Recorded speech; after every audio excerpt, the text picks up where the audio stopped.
안녕하세요, 이고은입니다. 지난 영상에서 투자의 자유 3가지 중에 돈의 자유에 대해서 이야기했죠. 돈의 자유는 나의 모든 자산들이 내가 원하는 현금흐름을 만들어내는 것이라고 했고요. 시간의 자유는 시간 자산을 적게 쓰는 것이라고 했습니다. 그래서 오늘은 시간에 대해서 좀 더 이야기해 보려고 합니다.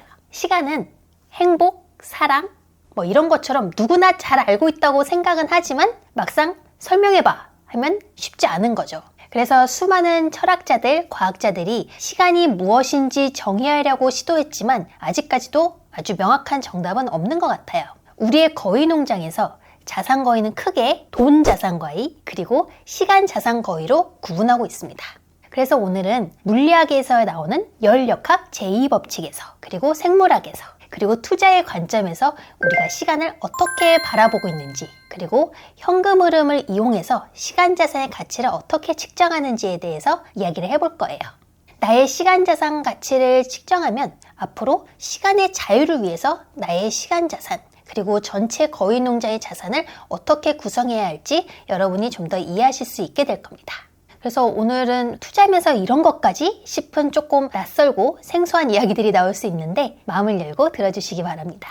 지난 영상에서 투자자의 원죄를 설명할 때 열역학 제2법칙을 말씀드렸죠. 열역학 제2법칙을 설명하는 말은 굉장히 많지만 그중 하나는 우주의 엔트로피, 즉 무질서도는 증가한다는 거예요. 그래서 이 법칙에 따르면 자산의 속성 중에서 우리가 시간과 돈을 들여서 돌보지 않는 자산은 농촌의 폐가와 같이 점점 흩어져 버린다고 했죠. 자연 상태에서 가만히 내버려 두면 질서는 점점 무질서로 바뀌기 때문이에요. 오스트리아 출신의 물리학자 볼츠만은 이 열역학 제2법칙에 따라서 시간의 방향을 설명했습니다. 시간은 무질서도가 점점 증가하는 방향으로 흐른다는 거예요. 그러면 쓸모있게 잘 정리되었던 에너지가 점점 무질서해지면서 쓸모 없어지는 거죠.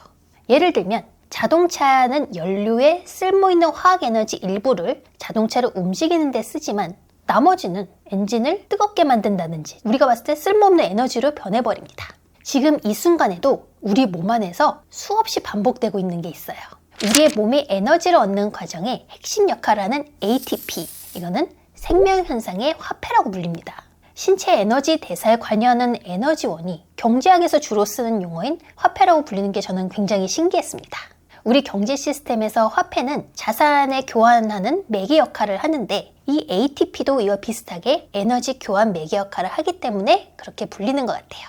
ATP는 동물, 식물, 미생물, 심지어 바이러스 등 거의 대부분의 생명체 안에서 공통적으로 존재하기 때문에 에너지 대사에 관여해서 생명현상의 화폐라고 불리죠.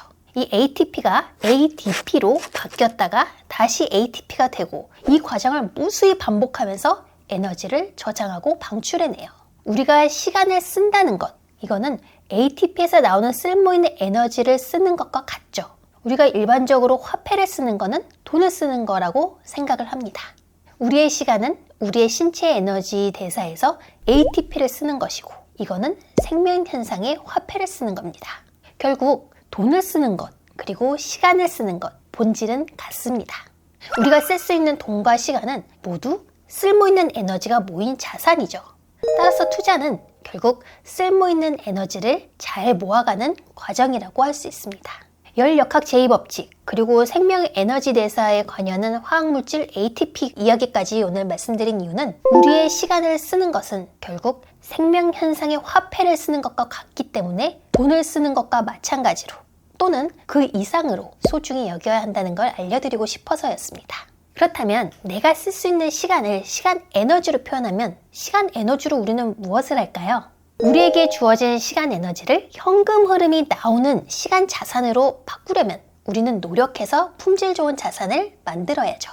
우리가 열심히 공부하고 어떤 기술을 익히고 그러는 것도 여기에서 현금 흐름이 잘 나올 수 있는 좋은 시간 자산을 만들기 위해서니까요. 그런데 시간 에너지로 우리는 시간 자산만 만드는 게 아닙니다. 시간 에너지로는 현금 흐름을 가져오는 시간 자산도 만들고 현금 흐름 말고 다른 가치를 낳는 자산이 아닌 시간도 만들어냅니다. 우리가 투자 소비 평면 영상에서 현금 흐름을 투자와 소비, 투자는 자산 가치를 증가시키고 소비는 자산 외의 다른 가치를 증가하는 것이다 라고 한 것처럼 시간 에너지도 자산 가치와 자산 외의 가치를 만들어내죠. 우리가 시간 에너지를 충분히 모아서 시간 자산을 만들면 현금 흐름이 나옵니다. 시간 에너지를 모아서 자산 이외의 가치를 만들면 다른 삶의 의미를 만들겠죠. 나의 시간 에너지로 무엇을 만들까? 이거는 각자의 선택이에요. 시간 자산을 만들어서 현금 흐름을 만드는 거에 집중하는 사람도 있고 현금 흐름보다는 다른 의미에 집중하는 사람도 있죠. 제가 말씀드리는 거는 투자의 관점에서 현금 흐름을 만들어내는 시간 자산의 가치를 이야기할 거고 이거는 그 사람의 전체의 시간 가치를 이야기하는 거는 절대 아닙니다. 현금 흐름을 만들어내는 시간 자산으로는 일론 머스크만한 사람이 없겠죠. 하지만 테레사 수녀의 시간의 가치보다 머스크의 시간 가치가 높다 낮다? 이거는 말할 수가 없는 거죠. 하지만 자유로운 투자자가 되기를 원하는 사람은 현금 흐름을 얻기 위한 시간 자산의 가치를 높이는 데 좀 더 집중하기는 해야겠죠. 시간 자산을 키우면 현금 흐름을 얻는 데 더 유리하기 때문에 내가 현금 흐름을 얻기 위해서 시간 에너지를 결국엔 덜 소비하게 되고 다른 의미를 갖게 되는데 시간을 더 쓸 수 있는 자유가 생기죠.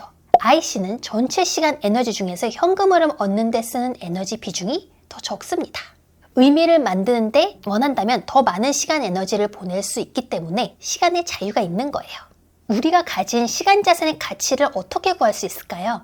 그냥 일해서 버는 좁은 의미의 시간이 아니라 부동산, 주식, 그리고 그 좁은 의미의 시간까지 모두 다 합한 거는 넓은 의미의 시간 자산입니다. 시간 자산에는 예전에 시간 거위 확장편에서 말씀드린 것처럼 좁은 의미의 시간 자산, 넓은 의미의 시간 자산이 있죠. 넓은 의미의 시간 자산이 만들어내는 현금 흐름을 이용하면 그 투자자가 가진 전체의 시간 자산의 가치를 측정해 볼 수 있습니다.